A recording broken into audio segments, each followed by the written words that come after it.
নমস্কার, দি new India post চ্যানেলে আপনাদের সবাইকে স্বাগত জানাই। কিছুদিন আগেই মধ্য এশিয়ার একটি দেশ সিরিয়া কয়েকটি টুকরে ভেঙে যায়। এখানের প্রধানমন্ত্রী বাশার আল আসাদ সিরিয়া ছেড়ে রাশিয়াতে পালিয়ে যান।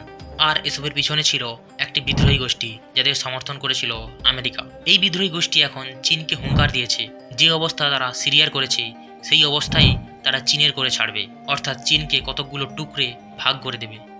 কারা আসলে এই বিদ্রোহী, কেনই বা এরা চীনকে হুঙ্কার দিচ্ছে, সব কিছু জানবো, সঙ্গে থাকুন শেষ পর্যন্ত। সবার আগে এই বিদ্রোহীদের আসল পরিচয় জানা যাক। এই বিদ্রোহী গোষ্ঠীর বেশিরভাগই মুসলিম ধর্মাবলম্বী, যাদের একটা বড় অংশ উইগুর মুসলিম। হ্যাঁ ঠিক, এরাই চীনের ওই উইগুর মুসলিম। একটা সময় চীন যখন উইগুরদের ওপর প্রবল অত্যাচার করেছিল, তখন এদের একটা বড় অংশ চীন থেকে পালিয়ে আসে মধ্য এশিয়াতে।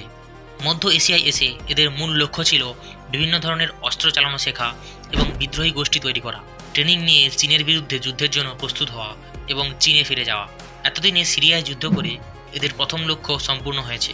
আজ এরা অস্ত্রবিদ্যা শিখে বিদ্রোহী গোষ্ঠী তৈরি করে ফেলেছে এবং এরা চীনের বিরুদ্ধে যুদ্ধ করতে প্রস্তুত। এদের কাছে রয়েছে হাইটেক অস্ত্র, যা এরা পেয়েছে ইসরায়েল এবং আমেরিকার কাছ থেকে। তাই এরা চীন সরকারকে সরাসরি হুমকি দিয়েছে। সিরিয়ার পর এদের নেক্সট টার্গেট চীন। চীন ভেঙে এরা উইগুর মুসলিমদের জন্য একটা পৃথক রাষ্ট্র বানাতে চায়, যার নাম ইস্ট তুর্কিস্তান। চীনের জিনজিয়াং প্রদেশে 1990 থেকে 2017 সাল পর্যন্ত চরম অস্থিতিকর অবস্থা সৃষ্টি করেছিল এই বিদ্রোহীরা। প্রচুর সন্ত্রাসী কার্যকলাপ বেড়ে গিয়েছিল। অবশ্য এই ঘটনাগুলির অধিকাংশই ঘটাত অত্যাচারিত নিপীড়িত উইগুর মুসলিমরা। গত 5 থেকে 7 বছরে এই অস্থিরতা কিছুটা দমন করেছিল চীনের শি জিনপিং সরকার। কিন্তু এখন উইগুরদের এই হুমকি বলে দেয় যে চীন আবার অস্থির হয়ে উঠবে। আপনাদের মনে হতে পারে যে চীন তো অনেক শক্তিশালী একটি দেশ, এই ছোট ছোট বিদ্রোহী গোষ্ঠী চীনের আদৌ কিছু করতে পারবে কি? চীন অবশ্যই একটা শক্তিশালী দেশ এবং একসময় চীন মুসলিমদের এগেনস্টে চরম অত্যাচার করেছে।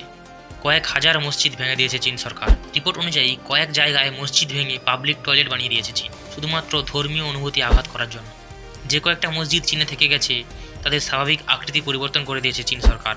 মসজিদের গম্বুজগুলিকে ভেঙে দিয়েছে। এটা হলো একটা স্বাভাবিক মসজিদ, আর এটা হলো চীনের মসজিদ। লক্ষ্য করলে দেখতে পাবেন এর কোনো গম্বুজ নেই। চীনের মুসলিমরা এসব কিছুই স্বাভাবিকভাবে নেয়নি, একদিন তারা জেগে উঠতই। আর এরা মোটেই দুর্বল গোষ্ঠী নয়। আপনারা জানেন যে বাশার আল আসাদের পক্ষে রুশ এবং ইরান ছিল, প্রচুর পরিমাণে সৈন্য এবং অস্ত্র সাপোর্ট ছিল। তারপরেও বাশার আল আসাদকে ক্ষমতাচ্যুত করেছিল এই বিদ্রোহীরা। তার কারণ এদের পিছনে সমর্থন ছিল আমেরিকা, ইসরায়েল এবং তুর্কির মতো দেশের। এরপরে এই বিদ্রোহী গোষ্ঠী যদি চীনকে টার্গেট করে, তাতেও আমেরিকা এদের সাহায্য করবে, এটা স্বাভাবিক। আমেরিকার সাথে চীনের একটু সাপে নেউলে টাইপের সম্পর্ক রয়েছে, সেটা তো আপনারা জানেনই। তার উপর ডোনাল্ড ট্রাম্প সরাসরি চীনকে প্রধান শত্রু হিসেবে দেখেন, তাই ট্রাম্পেরও পরোক্ষ সমর্থন থাকবে উইগুর মুসলিমদের প্রতি। মধ্য এশিয়া থেকে কয়েক হাজার কিমি দূরে চীনে পৌঁছতে, চীনের সমস্ত সিকিউরিটি ভেদ করে চীনের মধ্যে প্রবেশ করতে আমেরিকার বিভিন্ন গুপ্ত সংগঠনগুলি এদেরকে সাহায্য করবে। এসব কিছুর মধ্যে ভারতের কি কোনো ভূমিকা থাকবে? অবশ্যই ভারত নিরপেক্ষ থাকবে না। যেমন চীন ভারতের কাশ্মীর থেকে শুরু করে উত্তর পূর্ব রাজ্যগুলিকে অস্থির করার চেষ্টা করে, ভারতও সে ধরনের সুযোগ পেলে সেটা সদ্ব্যবহার করবে না, এটা ভাবা ভুল। এমনও না যে ভারত এর আগে এ ধরনের কাজ করেনি। পাকিস্তান যখন কাশ্মীরে নজর দিয়েছিল, ভারত তখন বেলুচিস্তানের বিদ্রোহীদের সাহায্য করেছে। আজ তারা সম্পূর্ণ পাকিস্তানকে অস্থির করে তুলেছে। একইভাবে উইগুর মুসলিমদের সাহায্য করবে ভারত, যাতে করে চীনকে ভেতর থেকে দুর্বল করা যায়। আপনাদের মনে হতে পারে যে চীন আর্থিক দিক থেকে, সামরিক দিক থেকে অনেক শক্তিশালী একটি দেশ, কিন্তু এটা মাথায় রাখবেন, মানুষ অত্যাচার বেশি দিন সহ্য করবে না। চীন মোটেই একটি গণতান্ত্রিক দেশ নয়, সোভিয়েত ইউনিয়নের মতো কমিউনিস্ট বিচারধারার দেশ। তাই চীন যতই শক্তিশালী হোক না কেন, যেভাবে সোভিয়েত ইউনিয়নের পতন হয়েছিল, রাশিয়া সমেত আরও 15টি দেশে ভাগ হয়ে গিয়েছিল।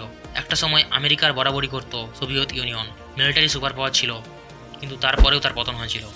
চীনেরও পতন নিশ্চিত, আর খুব শীঘ্রই তা হবে, শুধু সময়ের অপেক্ষা। এই বিদ্রোহী গোষ্ঠী কীভাবে সিরিয়া দখল করেছিল তা জানার জন্য এই ভিডিওটি দেখুন।